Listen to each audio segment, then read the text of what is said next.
My parents betrayed me before college for my sister. So I left home and bought her business years later. The morning light spilled across the kitchen counter, soft and gold, catching the steam that rose from my coffee. It should have been an ordinary Saturday, quiet, familiar, filled with the smell of toast and the faint hum of the refrigerator. I had spent the night before double-checking my packing list.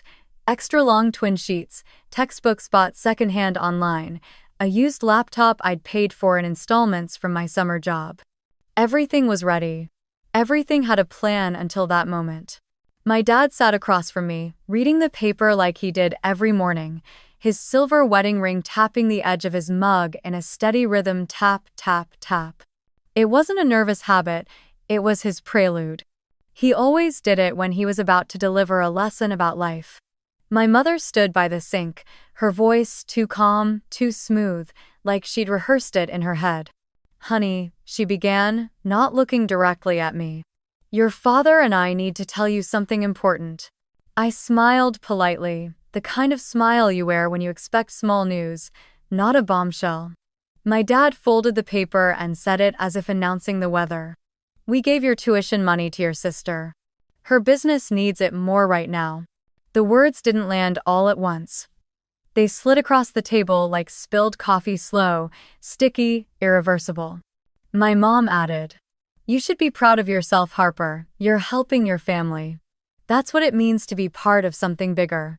Her tone was almost tender, as if she expected me to thank her. I didn't. I looked down at the salt shaker, the small white grains scattered across the wooden table. My throat tightened, but not with tears, with clarity. They weren't telling me this because they felt guilty. They were telling me because they wanted me to agree, to nod and prove I was the good daughter who knew her place. No one mentioned my college acceptance letter still pinned to the fridge behind them, or the emails from the scholarship office I'd worked so hard to earn. No one asked what I'd do now, where the rest of my tuition would come from, or how it felt to have my future traded away like spare change. My father leaned back, satisfied with his delivery, and sipped his coffee. My mother smiled faintly, waiting for me to say something that would make it easier for them. But there was nothing left to say. The clock ticked above the microwave. The smell of scrambled eggs turned sour in my stomach. I wanted to laugh at how surreal it all was, how two people could strip years of effort away in one sentence and still expect applause. I set my fork down carefully, the way you set down something fragile, and stood up. My mother frowned. "Where are you going?" she asked softly, as if I were being dramatic. I said, "To pack." My father exhaled, muttering something about me needing time to cool off. They didn't follow me. They didn't ask where I'd go, or how I'd manage. Maybe they assumed I'd come crawling back when I realized life was expensive. Maybe they believed they'd done the right thing. Upstairs, sunlight streamed through the blinds, cutting across the half-empty room. I opened my closet and started folding clothes with mechanical precision: jeans, t-shirts, notebooks, the same order I'd used when preparing for college. Only now, it wasn't for a dorm room. It was for leaving. Each item I packed felt like a promise breaking free from their hands.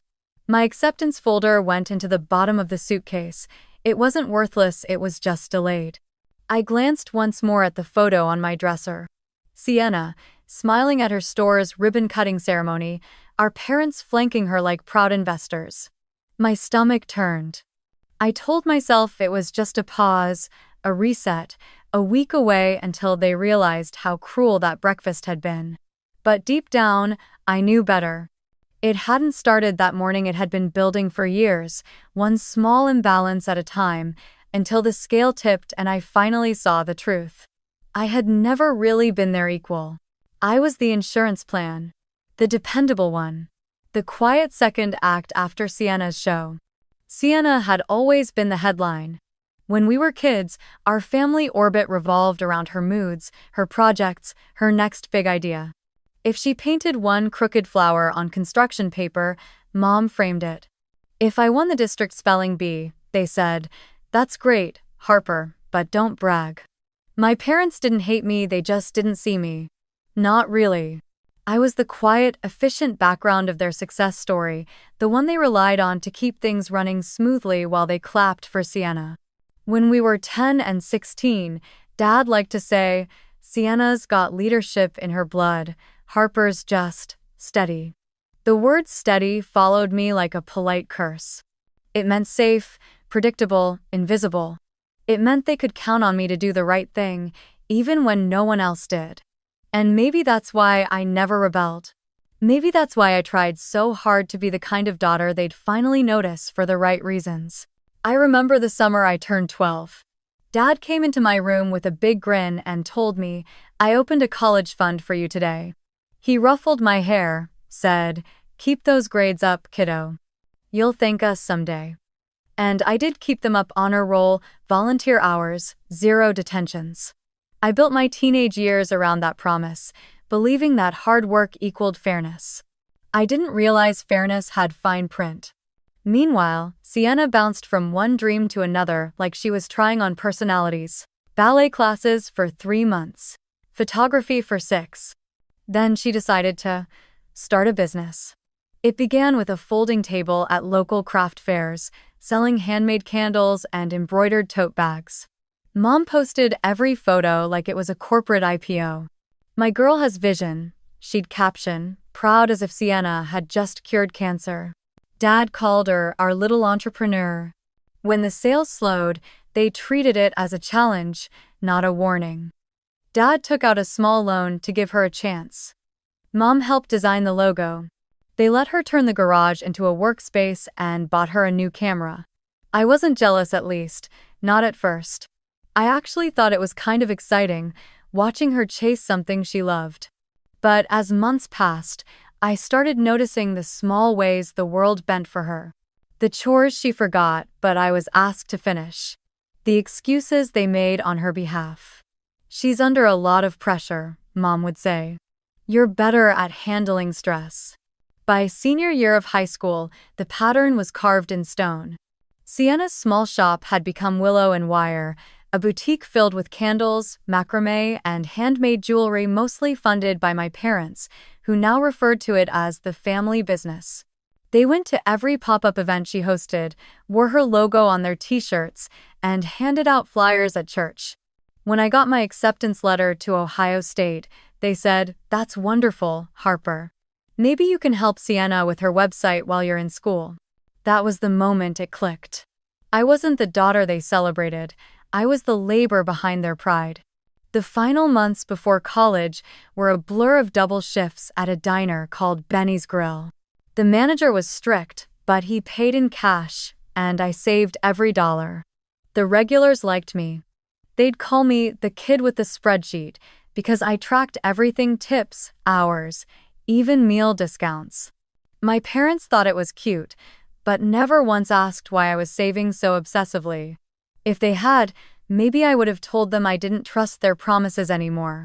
Sienna, meanwhile, bought herself a second-hand Jeep, business expenses, she said, co-signed by Dad, of course. When I asked to borrow it once to drive to a college interview, she laughed. "Sorry, Harp. I need it for deliveries. You can take Mom's car if it's not raining." It was raining. I went anyway. I don't think there was ever one moment when the love disappeared. It was quieter than that, the way neglect always is.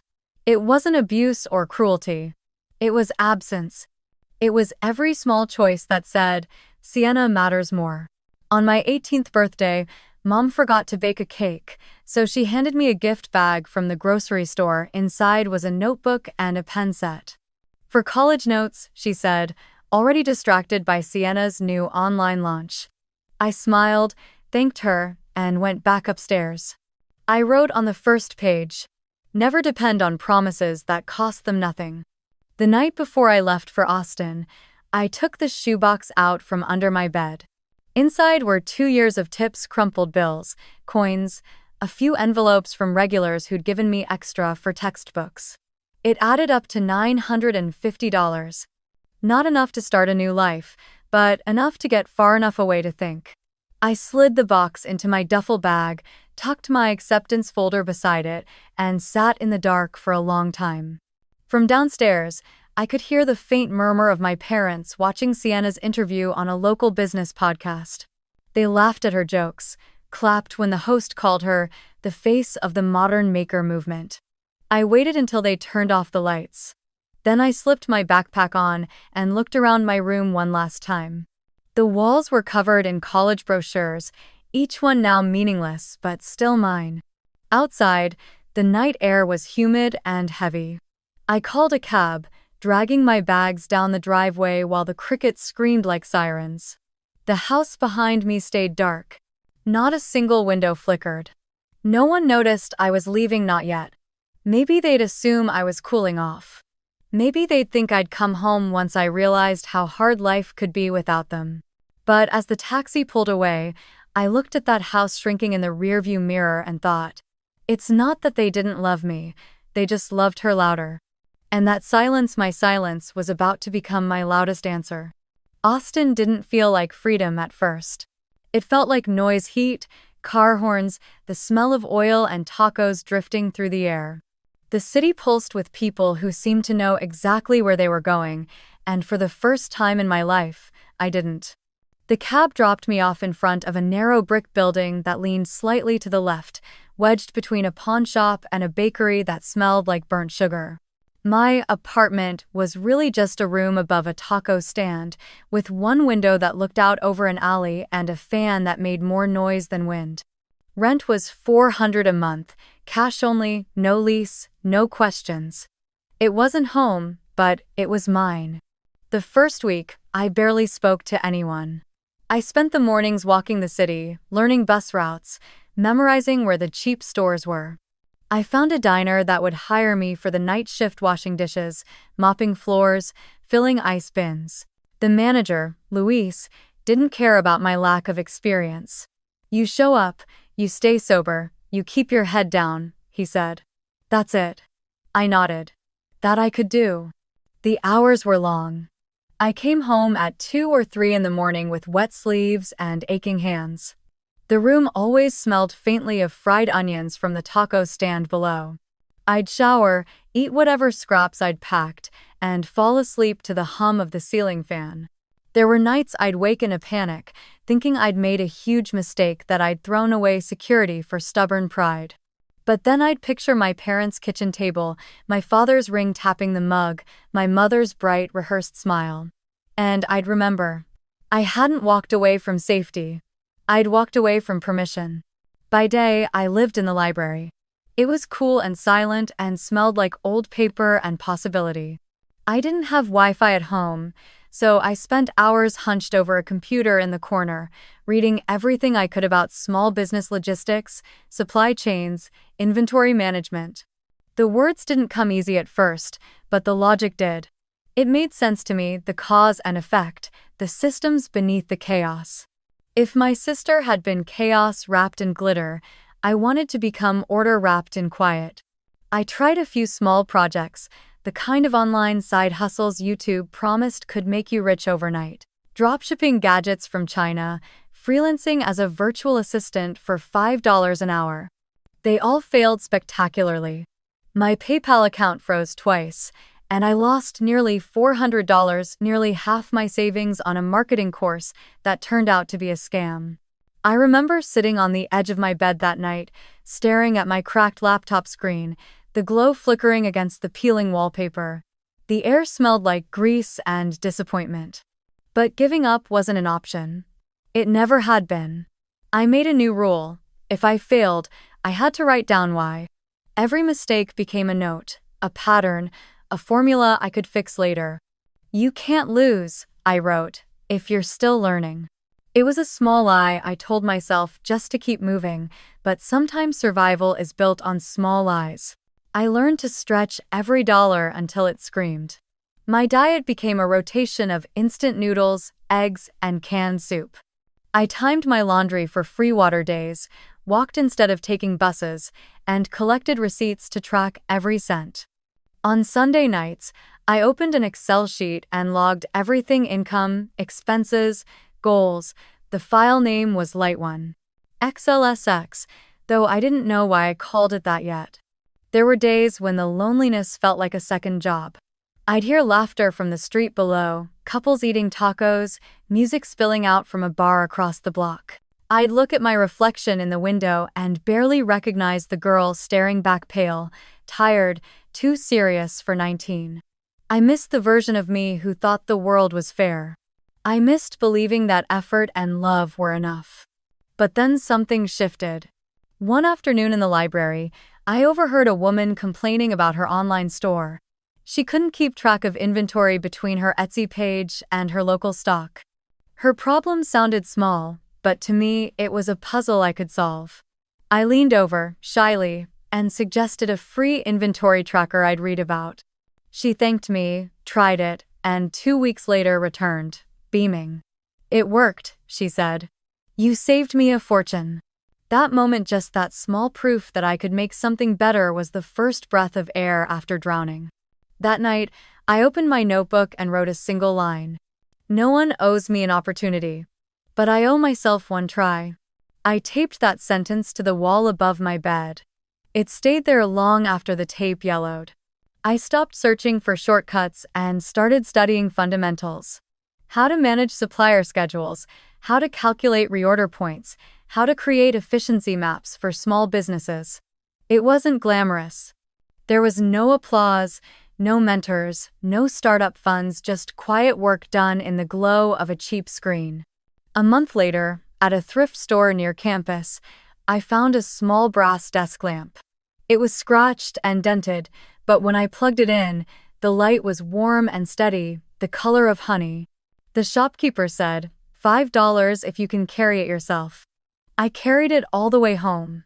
That night, when I set it on my desk, the light filled the room like a heartbeat. I named it Light One, the first thing I owned that didn't come from anyone's permission. Sometimes, after a long shift, I'd sit under that lamp with my notebook open, listening to the city's muffled pulse below. I wasn't rich. I wasn't even safe yet. But I was alive, building something invisible but real: discipline, resilience, the kind of quiet that hums instead of screams.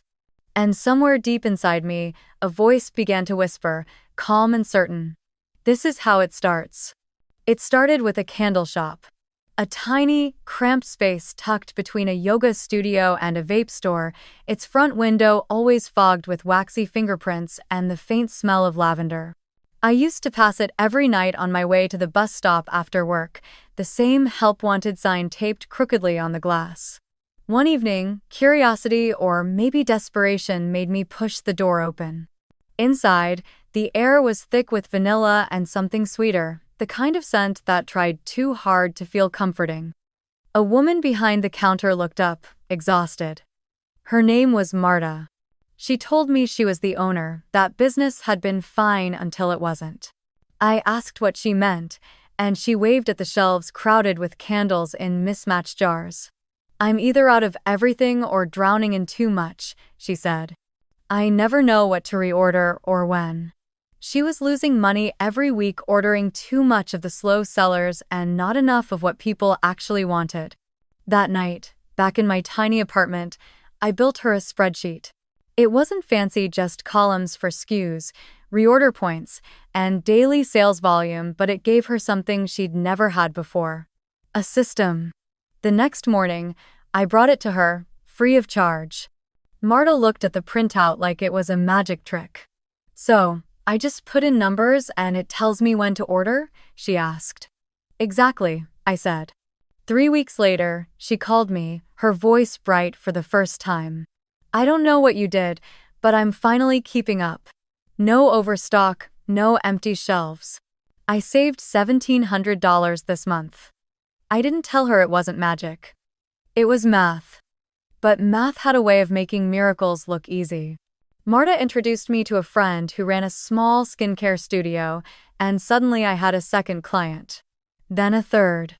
None of it was formal, and I had no company name, no invoices, just PayPal transfers labeled, "Thank you." But the pattern was clear. These small business owners didn't need flashy branding or TikTok strategies. They needed structure. And structure was what I understood best. That week, I stayed up late in the library again, researching how to register a business in Texas. It cost $200 to file an LLC, which felt impossible, but I did it anyway. I called it Quiet Harbor Ops Consulting. The name came to me at 2 a.m. when I realized that's what I wanted to be for people: a harbor, calm amid their chaos. I built a simple website using a free template and wrote every word myself. Operations strategy for small creative brands: simple, transparent, scalable. I didn't have testimonials or a portfolio, but I had one thing most consultants didn't: proof that I'd made someone's life easier. Within a month, I had 3 paying clients, each sending me data they didn't understand but trusted me to fix. I charged $400 for the first audit, then $750, and by the third, I asked for $1,000 and they said yes without hesitation. It wasn't luck, it was value. One afternoon, I was working in a co-working space downtown, a small converted warehouse with mismatched furniture and terrible coffee, when I met Jordan Lee. He was hunched over a laptop covered in stickers, sketching wireframes for a local tech startup. We ended up sitting across from each other for hours, both lost in our screens.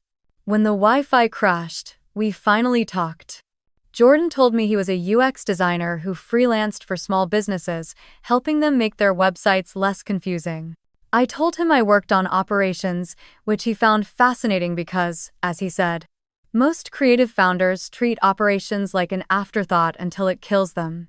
We exchanged numbers, promising to collaborate someday. I didn't expect much. People in co-working spaces said things like that all the time, but a week later, he texted, "Got a client drowning in orders. Wanna fix them together?" The client was a boutique jewelry brand that had gone viral on Instagram and had no idea how to handle the sudden flood of orders. Their packaging costs were bleeding money, shipments were delayed, and their website kept crashing. Jordan redesigned the site while I rebuilt their fulfillment system from scratch. In 10 days, we cut their return rate in half and doubled their processing speed. When the owner sent our payment, $2,000 split between us, it felt like the first time I'd ever been compensated fairly for what I knew. Jordan and I kept working together. We made a good team. He made things beautiful. I made them work. By the end of the year, we'd helped 6 local brands, each one more complicated than the last.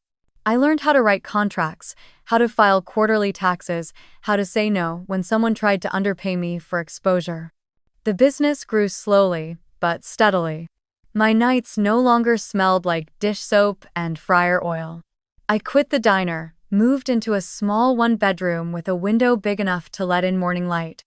The rent was still tight, but when I turned on my brass lamp each night, light one, it no longer felt like survival lighting. It felt like proof. By the third quarter, Quiet Harbor was making over $5,000 a month. I wasn't rich, but for the first time, the balance sheet wasn't bleeding red. Every dollar had purpose: taxes, savings, reinvestment. I even opened a separate business account, signing the papers with shaking hands. The banker asked if I had employees. "Not yet," I said, and it surprised me how certain that sounded.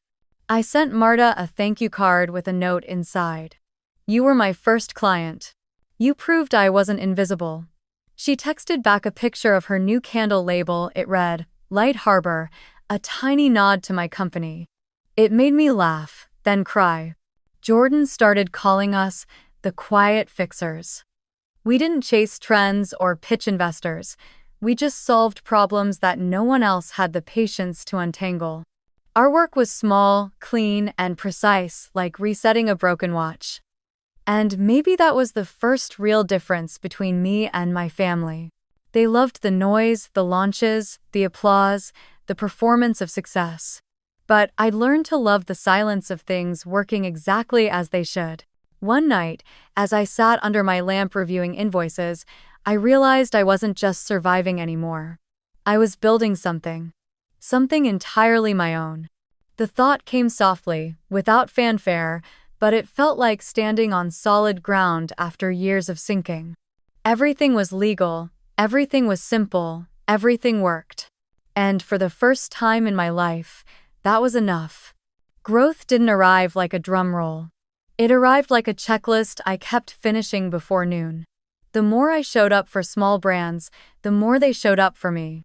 After the candle shop and the jewelry client, I stopped thinking of operations as a bandage and started treating it like architecture. I built living systems for people who made beautiful things but bled money in the boring parts: purchase orders, reorder points, pick divided by pack accuracy, vendor SLAs. I created simple dashboards that told the truth in one screen. Units on hand, units in transit, lead times, safety stock, cash conversion cycle. When owners saw their chaos collapse into 3 charts and a short action list, their shoulders dropped. Order quiet, unfussy was addictive. Referrals snowballed. A boutique furniture maker hired me to untangle a warehouse that looked like a yard sale: hand-turned stools lost behind imported credenzas, SKUs duplicated with slightly different hyphenation, purchase orders stapled to boxes like ransom notes. I mapped flow from receiving to bin locations, color-coded aisle labels, killed dead SKUs, and imposed a weekly cycle count. Freight spend fell 12% in a month just by consolidating LTL pickups. A clean beauty brand found me next. They were out of bestseller serums for 9 days every month because a single component, the frosted glass dropper, kept missing inbound. I reworked their supplier mix, added an alternate domestic source with a higher unit cost but guaranteed availability, and built a reorder trigger tied to sales velocity instead of gut feelings. Stockouts vanished. Net margin ticked up. A gift company that lived on holiday volume brought me in September, begging for a miracle. We didn't do miracles, we did math. We forecasted by SKU, pruned the hero line to avoid cannibalization, and booked seasonal labor 2 months early. December didn't break them, it baptized them. I stopped freelancing hours and started selling outcomes. Quiet Harbor's proposals grew teeth: discovery, baseline metrics, design, implementation, 60-day stabilization with a post-mortem. Jordan became the second brain to my nervous system. If I made the engine hum, he made the cockpit readable. He rebuilt storefronts with fewer clicks to check out, cleaned product taxonomy so search actually worked, and designed order tracking pages that prevented customer anxiety, and with it, ticket volume. I'd sit across from him in the co-working space, our laptops glowing in the same honey light, and watch in real time as returns dipped after we fixed a size guide, or as average order value crept up after he simplified bundles. We weren't storytellers, we were tuners. Quiet Harbor stopped feeling like a scrappy favor and started behaving like a firm. By the end of my 3rd year in Austin, the numbers stopped whispering and started speaking plainly. Revenue, $2.4 million. Cost of delivery, predictable. Net before tax, just over $400,000. I stared at the profit and loss one late Thursday and felt something I'd never let myself entertain: safety. Not extravagant, not performative, just a floor that wouldn't give out when I stepped on it. I paid our quarterly taxes the second invoices landed. I set aside runway. I built a rule I still keep: if a win can't survive a spreadsheet, it's not a win. When our banker suggested a line of credit for flexibility, I smiled and said we'd revisit after another year of disciplined cash. We weren't going to buy speed, we were going to buy clarity. Clarity told me to separate the house from the furniture. Quiet Harbor was a services engine, valuable, but human-heavy and reputational. The intellectual property, the frameworks, templates, code snippets, standard operating procedures needed a vault. I formed a holding company, Nova Finch LLC, to own the assets, trademarks, the Quiet Harbor name, our dashboards, and any software we'd build. My attorney filed the paperwork. My name appeared where it had to and disappeared where it could. We shifted our client contracts so that licensing flowed from Nova Finch. Taxes grew slightly more complex, and so did my sleep. Better, not worse. The day the filing came through, I took the bus to the lake, sat on a shaded bench, and read the stamped pages like love letters to the future.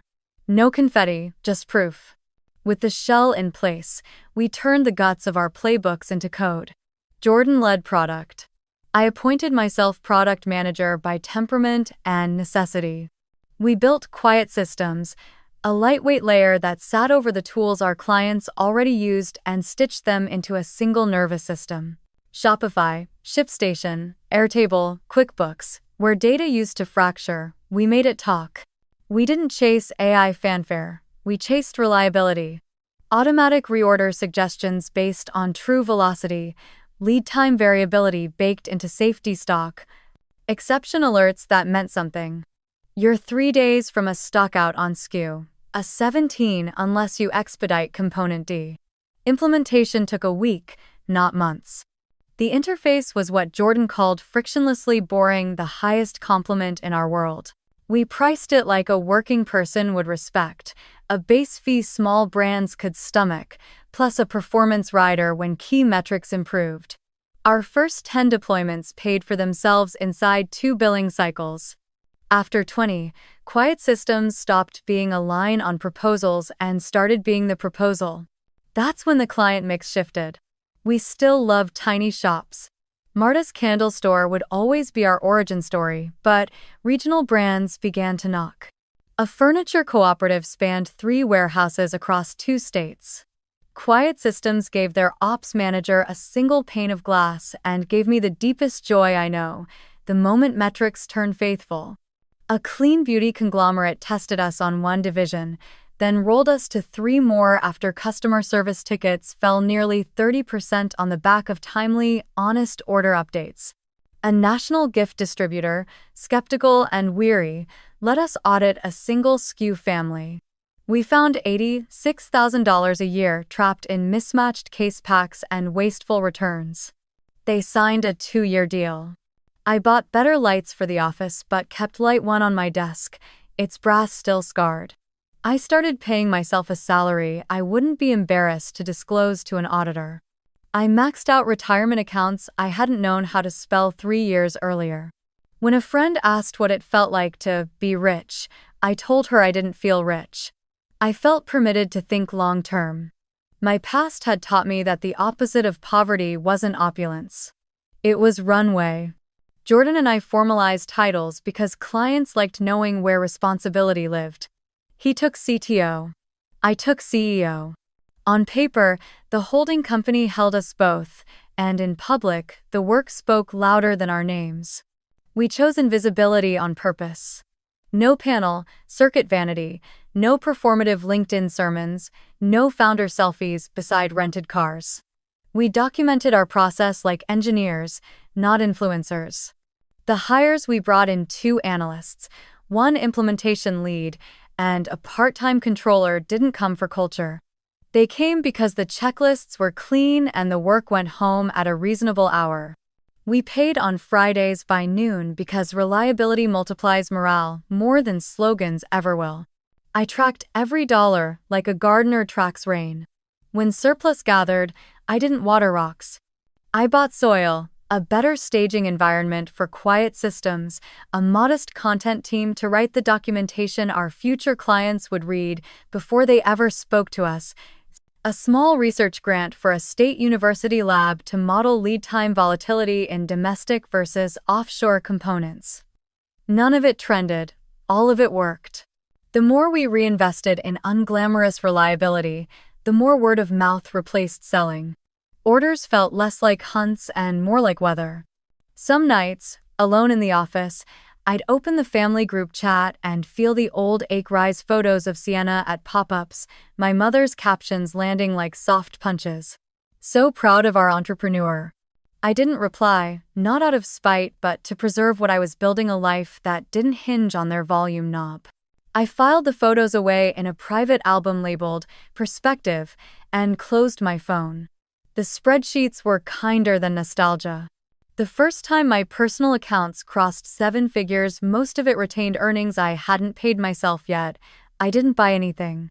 I emailed our accountant to confirm our tax estimates, then walked to the river and watched the late sun shred itself on the water. Becoming a millionaire is less a bang than a hush if you arrive there by invoices and saved drafts. I didn't tell anyone. Certainly not my parents. Especially not Sienna. Secrets used to mean shame, now they meant stewardship. We released Quiet Systems 1.3 with a vendor scorecard module that small brands treated like gospel. We added a promise to pay ledger that prioritized the little suppliers who kept getting crushed by net 60 games. Clients swore their relationships improved because the system gave them courage to have honest conversations before a shortage became a social media apology. We turned those stories into anonymized case notes and fed them back into sales quietly, respectfully. Quarter by quarter, Nova Finch's IP held a little more gravity, and Quiet Harbor, our service arm, orbited it like a loyal moon. On my 25th birthday, the team surprised me with a cake decorated like a Gantt chart. I laughed so hard I cried. When everyone left and the office dimmed, I sat under Light 1 and reread the line taped inside my old notebook. No one owes me an opportunity, but I owe myself one try. I had tried, and tried again, and built a foundation no one could repossess because it lived inside how I thought. The city outside murmured. Somewhere, a delivery truck hissed to a stop. I closed the last spreadsheet, powered down the monitors, and touched the lamp's warm neck the way you touch a pulse. Everything we did was legal, small, clean, and effective. The kind of work you could defend under oath or over coffee. The kind of work that doesn't make headlines until one day it quietly buys them. The first cracks didn't look like cracks at all, they looked like expansion. Willow and Wire announced new store openings in Dallas, Denver, Portland, and Miami all within 8 months. My social media feed turned into a highlight reel of ribbon cuttings and champagne toasts, every photo glowing with the kind of optimism that only borrowed money can buy. Sienna stood in front of a wall of pastel candles and macrame backdrops, smiling wide beneath captions like "Manifestation meets hustle." Our parents shared every post, every interview, every mention. "Your sister's brand is becoming a movement," Mom texted once, attaching a link to an article titled "The New Face of Ethical Handmade Retail." I read it. It sounded impressive until I noticed the numbers buried near the bottom 6 new leases, no mention of margins. That was the first time I felt the familiar ache return, the same blindness that had made them sacrifice my future for hers, now dressed in prettier language. Still, I said nothing. I had built my peace on silence, and I wasn't going to break it now. Quiet Harbor was thriving, Nova Finch was scaling, and my life finally operated on logic, not approval. But logic also made me curious. I started tracking Willow and Wire the same way I tracked my clients purely out of habit, I told myself. I bookmarked their press releases, read between the lines of local articles, and even checked their shipping data through a public freight index. Everything screamed overextension. Freight volumes had doubled while retail revenue barely moved. Inventory turnover was sluggish. When I checked their hiring page, they were advertising for a director of expansion, which was usually corporate code for "no one's watching the numbers."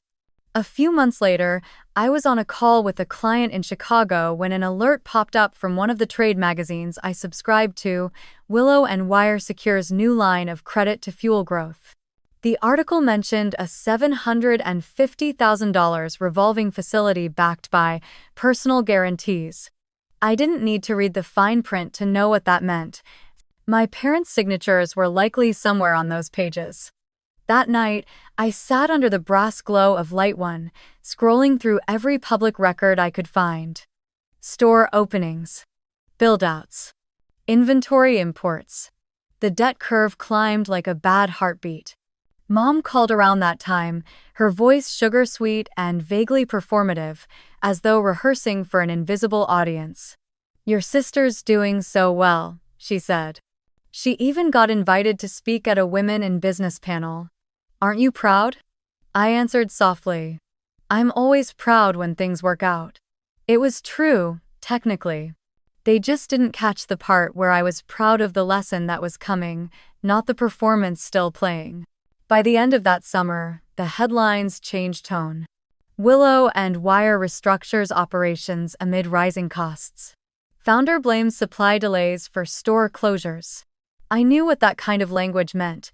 It was the vocabulary of unraveling. Still, our parents refused to see it. When I visited Austin briefly for a logistics conference, I ran into my father at a cafe near the hotel.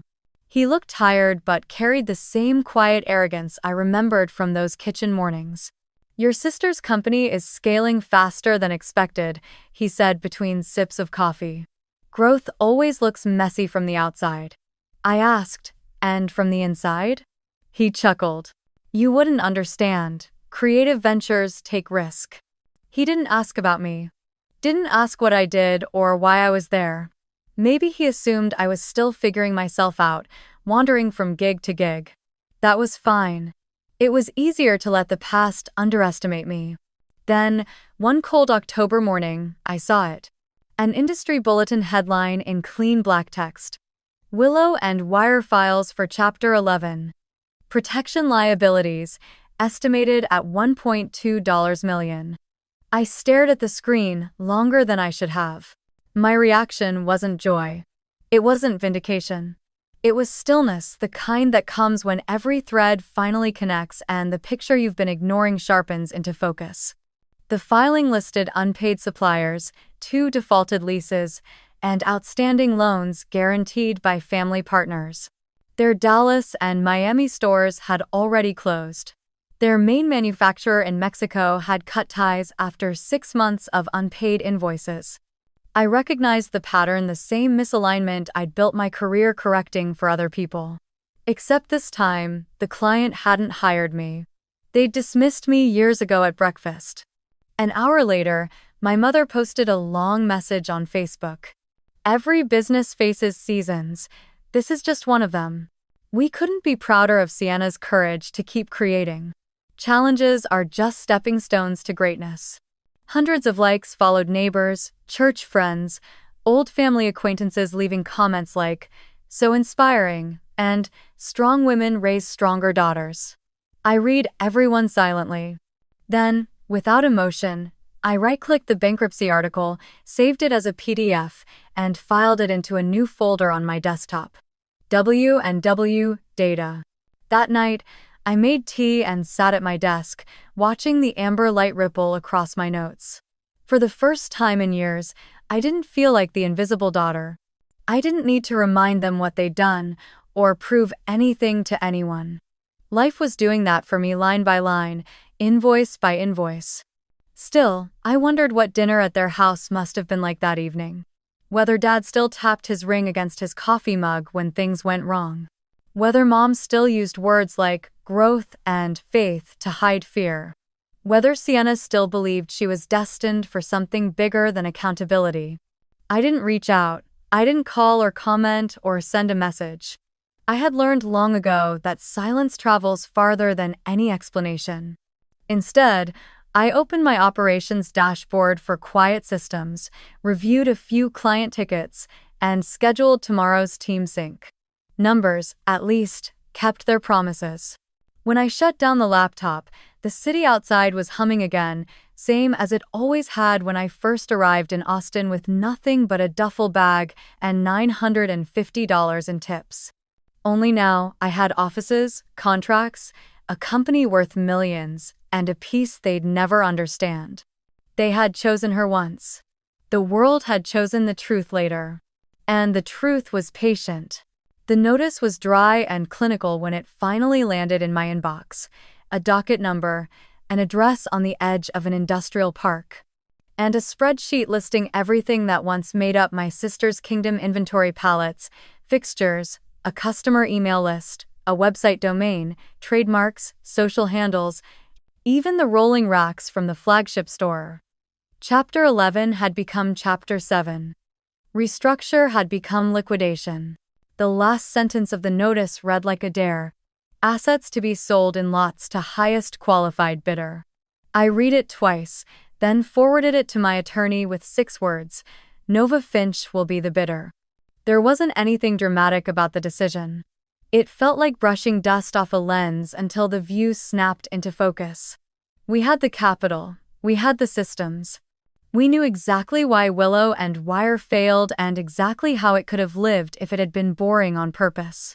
And we had a shell company built for precisely this: Nova Finch LLC, quiet by design, separate by law, a vault for intellectual property that didn't require anyone's approval or applause. The only rule I gave our counsel was the only rule that mattered: anonymity. Harper Quinn could not appear anywhere she didn't have to. If names had to be printed, they would be the names that kept the work safe. The auction hall was a former call center with drop ceilings and a scuffed linoleum floor that hummed under fluorescent strips. Jordan and I arrived early with our attorney, Maria, a woman whose calm could slow a riot. We didn't take the main entrance. We registered through a side office with one plastic plant and a clipboard on a chain. Proof of funds went across the glass, a letter from the bank and a secured cashier's check for the required deposit. The clerk stamped our bidder number and slid it forward without looking up. The number was ordinary, forgettable. Perfect. Inside, the assets were itemized on a projection screen as if they were curios at a yard sale. Lot 14. Packaging inventory, mixed sizes and styles. Lot 22. Website domain and admin credentials, as is. Lot 23. Email list and CRM export, subject to privacy compliance. Lot 24. Intellectual property, trademarks, logos, brand guidelines. A handful of bidders clustered in little islands of speculation. 2 liquidation guys who smelled like warehouses, a buyer from a mall-based gift chain, a DTC aggregator whispering into her phone. Every now and then someone said, brand equity, like a prayer. No one said, cash conversion cycle, or lead time variance. No one said the words that would have saved the company. I took out a pen and marked our target lots in the catalog. We would let the furniture go, let the fixtures go, let the pretty boxes go. We'd buy the assets that breathed: the IP, the domain, the email list, the spine, and the nervous system. Maria touched my elbow before it began. "You're sure?" she asked softly. I nodded. "We're not here for trophies," I said. "We're here for tools." She smiled almost imperceptibly. "Then we'll leave with tools." Bidding started with the easy temptations. A pallet of unsold holiday candles went cheap to a liquidator who looked thrilled to be early to Christmas in March. Display tables fetched more than they were worth because they were visible, solid, easy to imagine in the window of a hopeful new shop. I kept my bitter paddle flat in my lap and let the room spend energy on things that would not return it. Jordan leaned close, tone neutral. "The aggregator's eyes are on the domain," he murmured. "They'll push that lot." I nodded. "We'll push back exactly once." Lot 22 came up sooner than I expected. The domain, the site, the admin keys. The auctioneer, a man with a voice like a shuffled deck of cards, started too high, danced down to reality, took off again. The aggregator raised. I raised once. When she raised again, I let her have it. Without the trademarks and list, the domain was a flag without a country. Jordan didn't even look confused. We had agreed on this strategy in the car: no orphans. If we couldn't assemble a living stack, we wouldn't collect parts. Lot 23. The email list. The room perked up. 1,000,000 addresses on paper sounded like 1,000,000 customers to the untrained ear. To me, it sounded like a liability without consent and a miracle if handled well. Maria had already reviewed the privacy disclosures with the trustee. The data could transfer with proper notice and opt-outs. I bid, and this time the room didn't chase. The liquidators didn't want ones and zeros. The mall buyer didn't want a CSV file. The aggregator hesitated, calculating the cost of compliance, and lowered her paddle. The gavel fell. Our clerk scribbled Nova Finch beside the lot number. The first building block slid across the table with a quiet click. Lot 24. The intellectual property. This was the heart. Without it, you could sell the leftover candles but not the story on the label. I could feel my pulse steadying, the way it did when a client finally told the truth about their numbers. The opening ask was modest and still no one moved. The liquidators didn't trade in ideas. The chain buyer didn't want a legacy they couldn't control. I raised my paddle and waited. The aggregator sniffed once more at the air, then shook her head. The gavel came down again. Another click. The spine and the nervous system now belonged to us. Only then did Lot 22 return, reoffered after no sale. This time, with IP in our pocket and the list already ours, the domain's value was obvious to anyone doing the math. We bid to a number I had written in ink, no higher, not $1. The room tried to make a drama out of it. We refused. At the precise number, the gavel fell to us. Maria exhaled a breath I didn't know she'd been holding. The clerk printed a new sheet with our totals. If I'd wanted to savor the moment, I would have felt something like irony, but all I felt was alignment. We were assembling a patient that could be brought back, not as a spectacle, but as a healthy, smaller animal that would never again be starved for the sake of a photo. In the last hour, a secondary lot came up that made my throat tighten. Personal items, assorted framed photos, engraved ribbon, cutting scissors, desk trinkets. The bidding started low.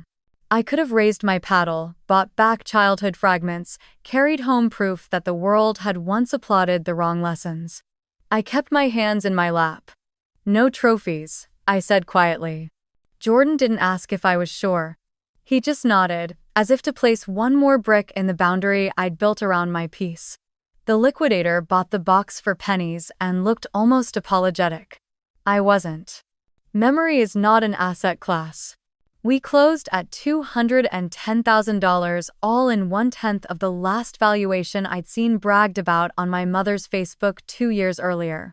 10% went down on the spot, the balance wired before close of business on Monday. The trustee moved with practiced efficiency, summoning forms that assigned marks and domains, triggering transfer emails for social handles, listing the steps for a proper CRM export. Maria triple-checked the language around data privacy and made me initial the clause about post-transfer notifications. "We'll do it better than the law requires," I told her. She adjusted her glasses and said, "I assumed you would." In a small conference room that smelled like old toner, a man slid a ring of keys across a laminate table. They were ordinary keys, warehouse doors, a back office, a battered filing cabinet, but their weight was disproportionate to their size. Cold in the palm. Honest. I wrapped my fingers around them and felt nothing triumphant, only a responsibility I chose. The first time they'd asked me to be proud to support the family. It had been an extraction. This time, support felt like architecture. It would not look like the past. We left through the same side door, into a parking lot that had baked under a weak sun all morning. In the car, no one spoke for a minute. The air smelled like coffee and heat. Jordan finally broke the quiet. "So," he said, matter of fact, "what do we call it?" I watched the light stutter across the windshield and said, "Second light." He smiled without teeth. Fitting. The next 3 weeks were a choreography of resurrection without romance. Our team stood up a sandbox copy of the site and stripped it to studs. Fewer SKUs, clear taxonomy, honest stock messages, lead times that didn't lie. We wrote a plain English. Frequently asked questions about continuity and consent, drafted an email explaining the sale, and made opt-out frictionless. We reached out to vendors in order of smallest and most hurt first, not because it made the best PR, but because it made the best sense of the world. We killed wholesale terms that had bankrupted good people. We renegotiated MOQs and case packs to match actual velocity, not holiday fantasies.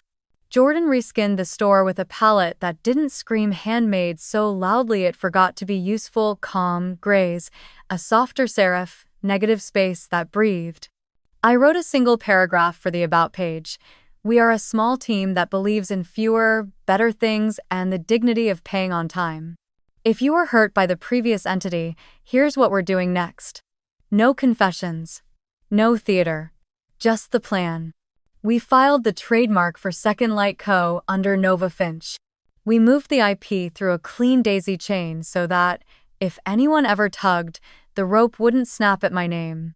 I signed the necessary places as CEO of the holding company and declined every optional line where founder story usually lives. I had no interest in becoming the face. I had an interest in building something that could keep its promises when no one was looking.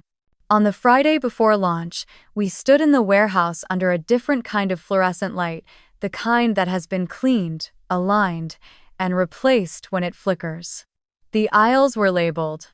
The bin locations made sense. The pick lists were short and kind. A former employee of Willow and Wire, hired back with a new contract and better pay, walked through the space trailing her fingers along a shelf. "It's never been this quiet," she said, meaning organized. I nodded. Quiet is the point. No. That evening, Jordan leaned against the doorframe of my office while I reviewed the final checklist. "You going to tell them?" he asked, and he didn't need to say who them was. I looked up at the lamp on my desk, light one, steady as ever, and then at the keys resting beside the keyboard. "No," I said. "Not now, maybe not ever. This isn't revenge." He tilted his head. "What is it then?" I closed the laptop and stood, the day's fatigue settling into my bones like a satisfied animal. "It's a chance to let them understand without me saying a word." He considered that, then nodded once. Silence it is. Outside, the last of the daylight folded itself into the city. We locked up one key, then another, and the building exhaled into stillness. In the quiet, I could hear the hum I had learned to trust, the one that isn't applause or crisis, just a system at rest, ready. The first time in my life someone asked me to be proud, they meant obedient. Now, pride meant stewardship. Buying the mess, not to gloat, but to make it work the way it always should have. The next morning, second light would flicker on. No confetti. No speech. Just a notice sent to a million inboxes saying, simply, "We're here. If you want to leave, we'll make it easy. If you want to stay, we'll make it better." And somewhere, hours or days later, a phone would start ringing in a house where people still believed growth was louder than truth. I wouldn't pick up. Not yet. The understanding would have to arrive the way mine did under fluorescent lights, with no one clapping, when the math finally speaks and there's nothing left to argue with. A year is a long time if you measure it in invoices and solved problems.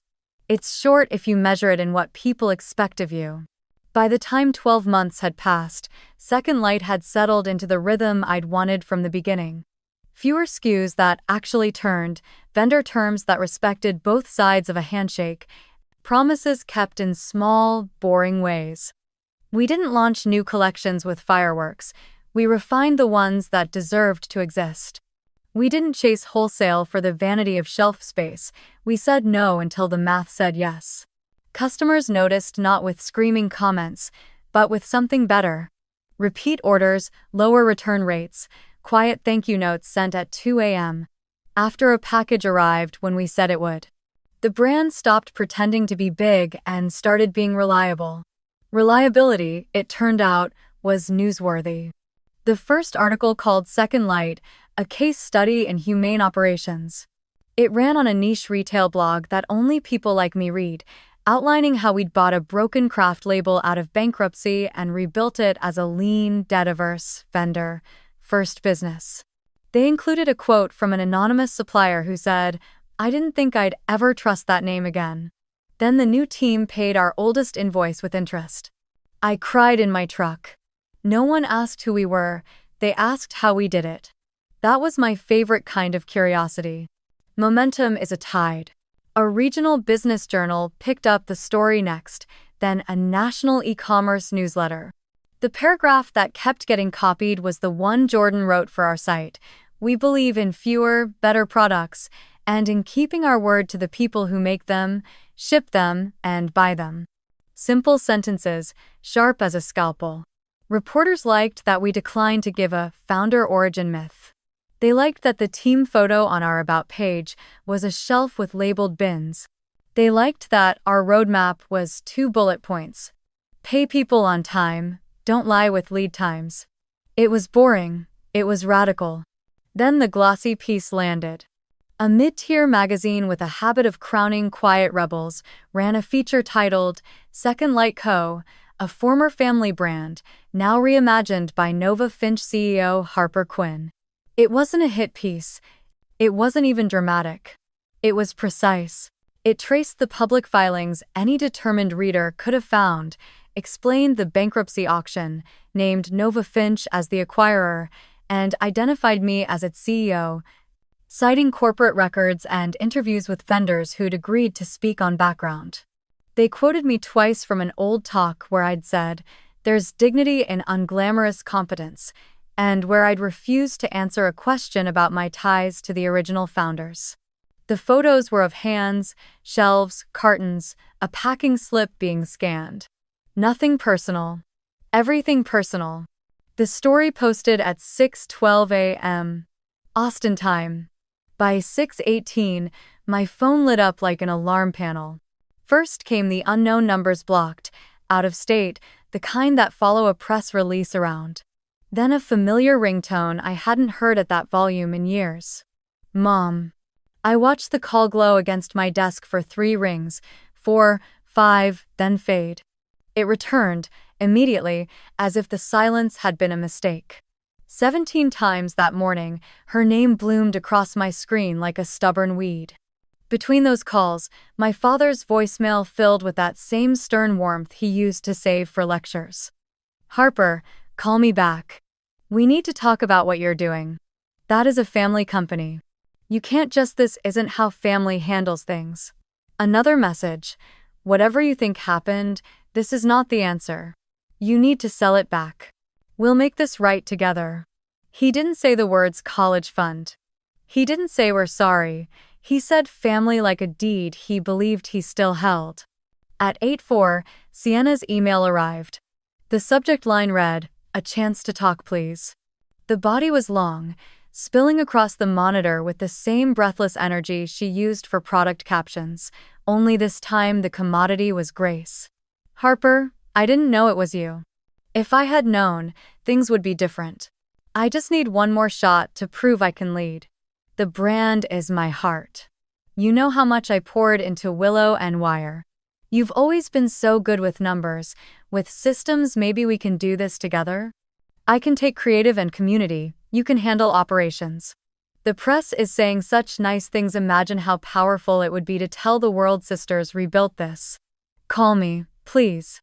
I'm sorry if I ever made you feel less. That was never my intention. I was under pressure. I am still under pressure." I read it twice, then let my eyes rest on the last line.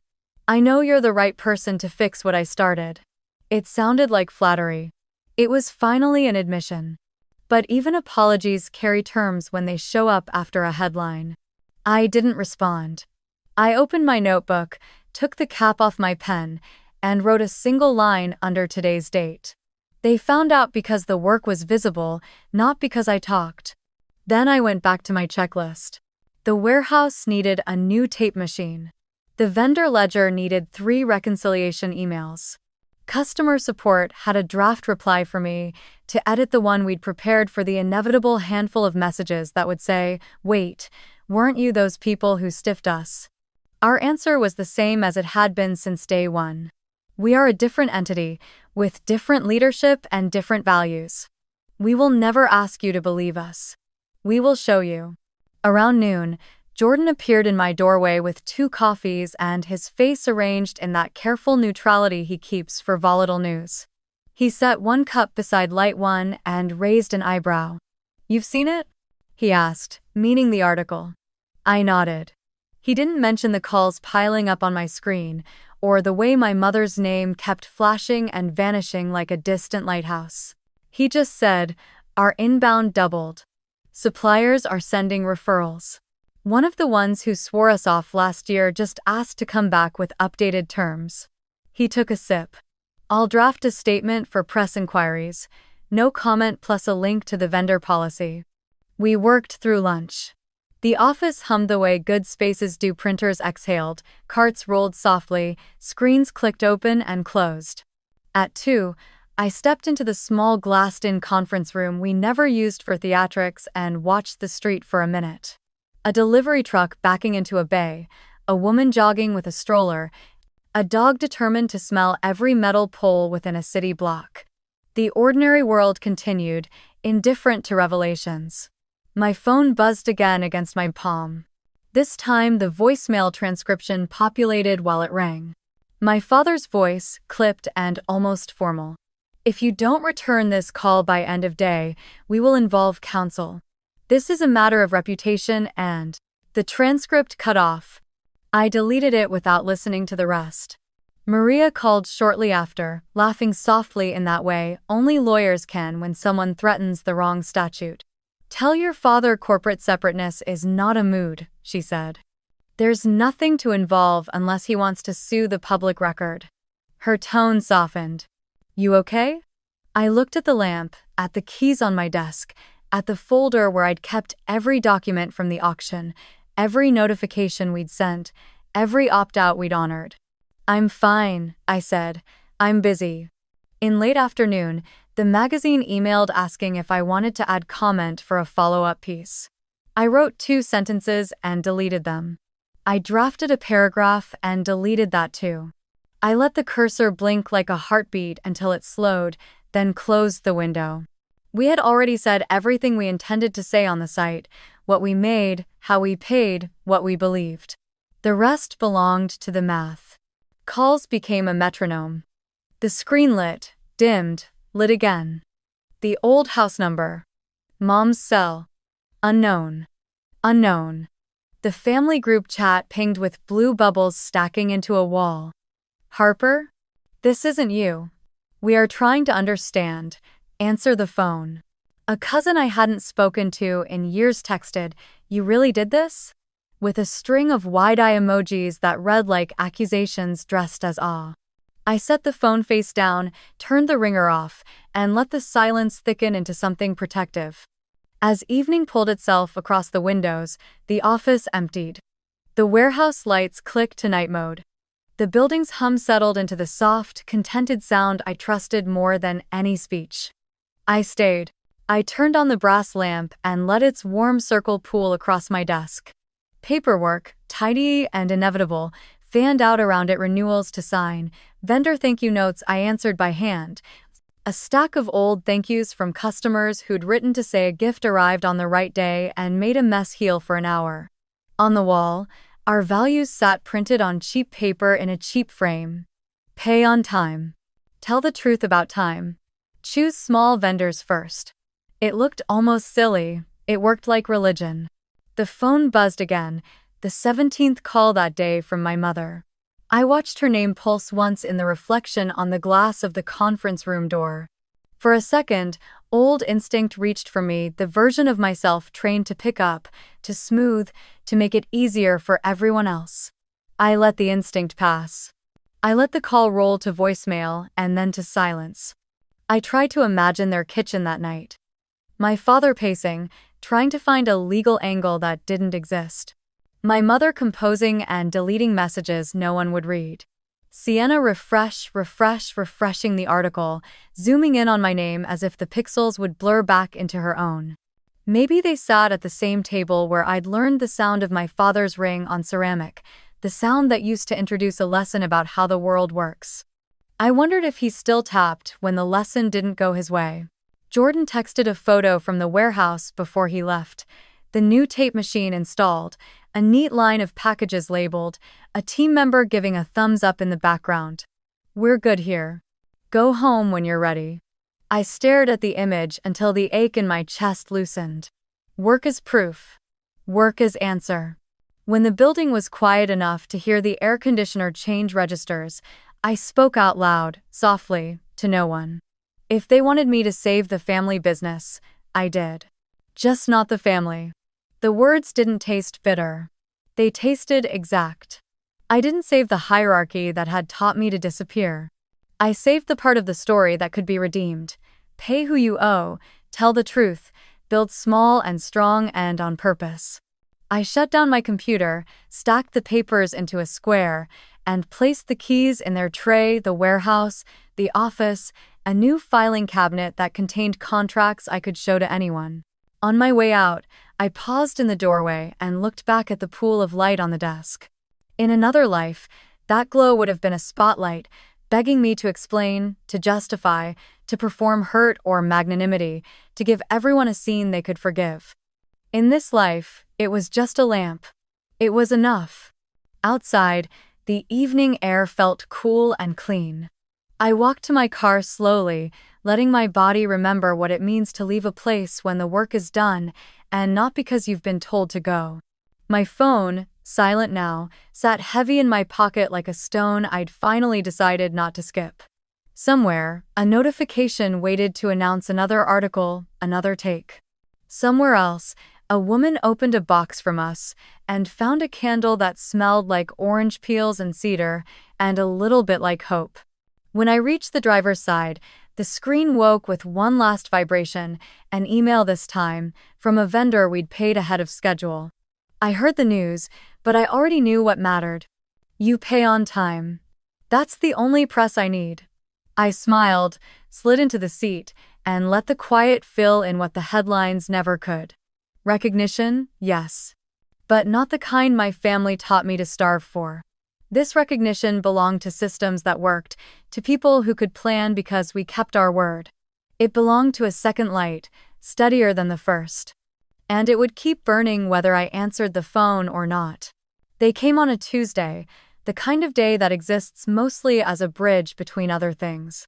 I had just finished a vendor call and was reviewing the rollout calendar when the front desk pinged my extension. There's a couple here asking for you. No appointment. They're insistent. Through the glass, past the mezzanine, I could see our security guard, Luis, standing square in the lobby with his palms lifted in a practiced pose.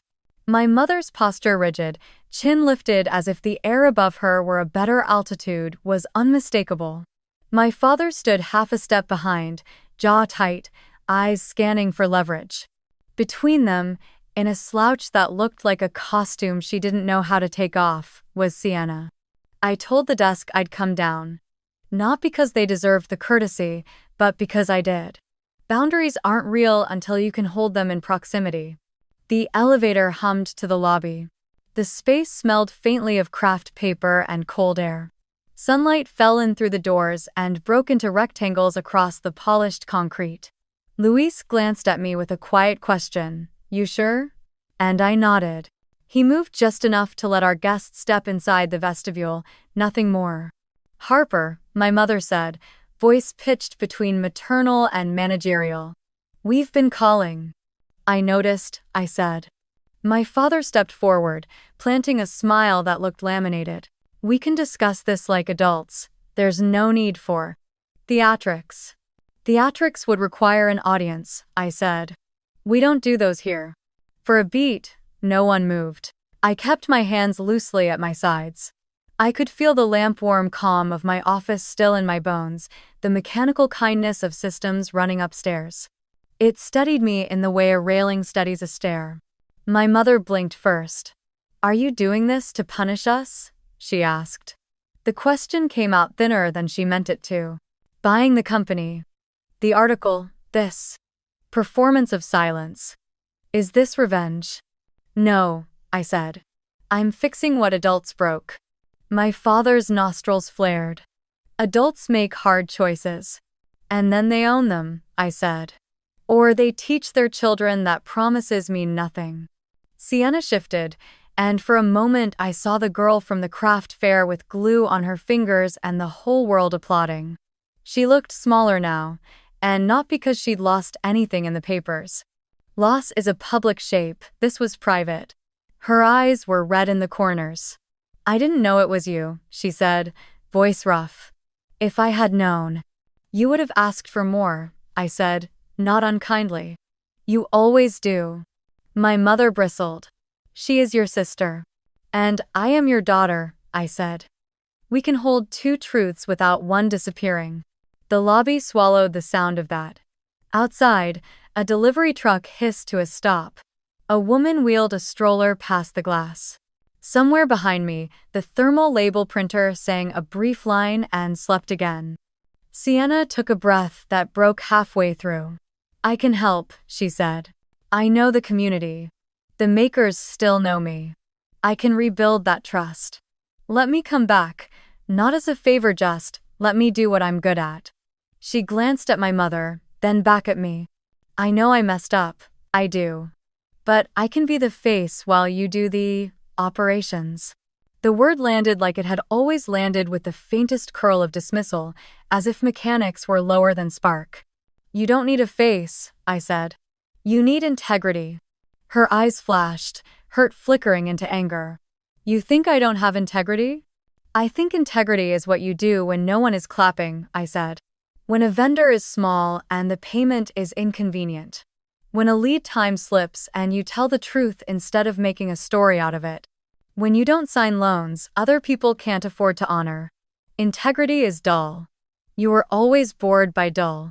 My father exhaled, a controlled bleed. We didn't come here to be insulted. You came here to renegotiate gravity, I said. It doesn't move. My mother's voice softened, the way you soften a blade by wrapping it. Sweetheart, families fall apart over business. We don't want that. They fell apart over values, I said. Business just kept the receipts. Alu. No one spoke for a long 3 seconds. Then I reached into the folio I'd carried down and slid out a single page. It was printed on the same paper we used for vendor agreements, cheap, sturdy, honest, and it held exactly what it needed and not one flourish more. This is an offer, I said, and the word did not tremble in my mouth. Advisory only, community liaison is the title we gave it, but call it what you want. It pays well. You'd meet with the makers you said you championed, hear what they actually need, and translate that into programs we can fund without bankrupting them. You'd have a budget and oversight. You wouldn't have control. Not over inventory, not over hiring, not over messaging. You'd be held to the same metrics as everyone else. On time, honest, useful. I looked at Sienna. It's the job you offered the world in captions. This is the reality of it. She didn't reach for the page. Her mouth opened, then closed. My mother made a sound like a scoff swallowed into a cough. My father stared at the title block like staring hard enough could rearrange letters into a crown. Sienna finally took the paper. Her hands shook, only a little. She read the first paragraph, then the second. She stopped right where I knew she'd stop, the clause that specified that during tenure as advisor she would not represent herself as founder, former executive, or decision-maker of record. Her jaw tightened. This is humiliating, she said. It's honest, I said. It's what the work is, without the stage. Her eyes lifted to mine, glassy now. You're doing this to hurt me. I'm doing this to refuse a myth, I said. You can help people if you want. You cannot have the keys. For a heartbeat, the lobby held 2 sisters across a small square of polished floor, and every mile of history between us stood up and looked around. Sienna crumpled the page, slow at first, then with a kind of frantic finality, and tore it down the center. The sound was small and absolute. She dropped the halves to the floor like a sentence finished and took a step back. My mother inhaled, triumphant at last to find a role. There, she said, to no one and to me. She will not be humiliated. She will not learn, I said, as if clarifying an agenda item. I nodded to Luis. He stepped forward and, with a gentleness I was grateful for, bent to retrieve the paper. He placed the 2 pieces on the reception counter like artifacts. My father's voice dropped into his old register, the one he used to teach me the nature of consequence. You're making an enemy of your family, he said. No, I said. I'm choosing a family that includes people you never saw: warehouse workers, seamstresses, supplier reps who begged for 30 more days, the guy who drives the truck that brings the boxes. They were always part of this. You just edited them out of every photo. He flinched not at the words, but at the mirror they angled. My mother shifted tactics. What do you want, Harper?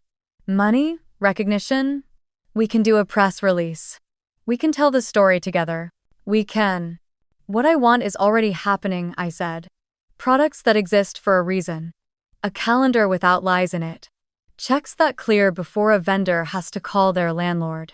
Sienna's voice returned, smaller. And what about us? I thought of the breakfast table. The ring on ceramic. The word proud used like a leash. I thought of invoices stamped paid with interest to people who had stopped expecting fairness. I thought of the lamp on my desk upstairs, haloing a circle of paper like a moon. You can call me when you can say, "I'm sorry," without asking for the keys, I said, not before. Something in my mother's face hardened. You've become cruel, she said. No, I said, I've become specific. We stood there in that specificity. Outside, the delivery truck pulled away. The baby in the stroller laughed at something the air didn't share with us. A courier wheeled a dolly past the glass and didn't look in. I turned to Luis. Please walk them out, I said, and then to my parents, to my sister. You don't need to come back without an appointment. If you do, security will handle it the same way. My father drew breath like he might make a scene. My mother touched his sleeve, warning. Sienna looked at the halves of the offer on the counter, some thought snagging there like a thread, then lifted her chin as if remembering an old photograph of herself. They left without turning. Luis paced them to the door, opened it, and let the outdoor heat flatten the lobby for a second before the seal closed and the building's cool returned. I thanked him, then stepped back into the elevator, watching their figures shrink in the fisheye of the camera as the doors slid shut. The carriage hummed up through the floors. When it opened, the office air met me with the familiar scent of cardboard and citrus cleaner. Jordan was at his desk, headset on, giving a gentle yes to a vendor's proposed change and a firm no to their desire to revisit Net60. He lifted 2 fingers in a question. I nodded, I'm fine, and walked past to my office. On my desk, the contract with the regional chain waited, a tidy stack clipped in black. We'd negotiated that deal for 3 months, not because the volume dazzled us, but because the terms finally respected what we protect. Replenishment windows that match reality. Penalties for promotional overreach that bleed suppliers, a returns policy that doesn't pretend mistakes evaporate. I read it one more time, touched the clause that mattered most, and signed on the line that said Nova Finch LLC above my name. The signature dried in the lamplight. I sat back, listened to the building breathe, and let the sound recalibrate the room. Confrontation hadn't changed anything fundamental. It rarely does. Boundaries aren't invitations to war. They're the architecture that lets a life exist. Downstairs, 2 halves of an offer lay on a counter, a small torn witness to the fact that I had given my family the only role I could, one that asked them to be useful without being sovereign. They had declined. The work went on. I emailed the chain's buyer a scanned copy, then sent Jordan the green check he'd been waiting for. He answered with a thumbs-up emoji, and 5 seconds later, a celebratory photo from the warehouse. The team grinning behind a first pallet dressed in our new, unremarkable tape. In the corner of the image, the date stamp read clean and correct. The only spotlight in the frame was a fluorescent bar, humming, ordinary, faithful. I closed my eyes for a breath, opened them, and picked up the next folder. Outside, the city held its shape. Upstairs, the lamp kept its circle. Downstairs, the security camera blinked and then forgot, as cameras do. And somewhere a ring tapped a cup in a kitchen miles away, looking for an old script that no longer played. Growth doesn't always arrive with noise. Sometimes it slips in quietly like dawn, unnoticed until you realize everything looks different in its light. Within 2 years, Second Light Co. had become more than just a redemption story whispered in Austin's business circles. It was a blueprint for sustainable rebirth. We closed our 3rd fiscal year with $9.8 million in revenue and a profit margin that stunned even our accountant, $2.3 million after taxes. But what mattered wasn't the commas. It was the fact that we paid every vendor on time, every employee above industry standard, and every promise we made in full. Our systems were clean, our data honest, and our reputation ironically untouchable. When we opened our first satellite facility in Seattle, the ribbon cutting wasn't covered by local TV or live streamed. It was just a handful of people who'd believed in order, standing under a cloudy sky, holding paper cups of coffee, watching a new logo flicker to life on a warehouse wall. Denver followed 6 months later, a converted brick factory with lavender growing along its loading dock, an unplanned detail that felt like grace. Jordan handled the expansion logistics. I focused on the new entity I'd been quietly building in the background, the Quiet Harbor Foundation. The idea came one evening when I saw a scholarship notice taped to a community board near our Austin office. The amount, $1,000, was less than what I used to pay for a single month's rent above that taco shop years ago. I thought about how much that small number could have changed the timeline of my life if it had arrived when I needed it. So I wrote a check for $100,000 from Nova Finch's account, then another from my personal funds, and registered the foundation under the same principle that had rebuilt my business. No drama, just function. The Quiet Harbor Foundation provided microgrants to students who'd lost funding due to family emergencies that were really just favoritism disguised as necessity. It offered zero-interest loans to small craft businesses that wanted to grow but refused to exploit. We didn't ask for essays or tears, we asked for proof of intent and a willingness to try again. Every month, we received letters, some handwritten, some emailed, from recipients describing what that second chance meant. A student in Ohio who could finally pay tuition on time.